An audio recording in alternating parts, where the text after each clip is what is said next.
Hello everyone, welcome back to our channel and today we are back again with a new video.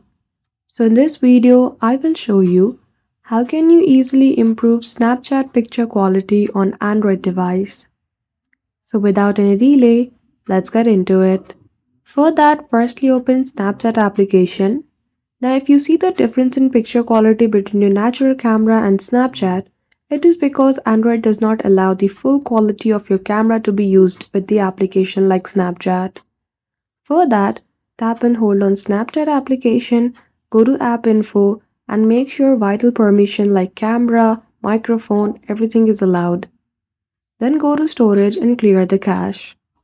After that, go to Google Play Store and make sure Snapchat is up to date.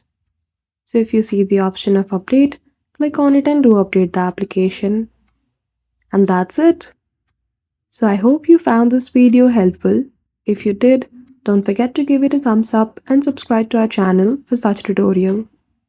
Thank you for watching till the end.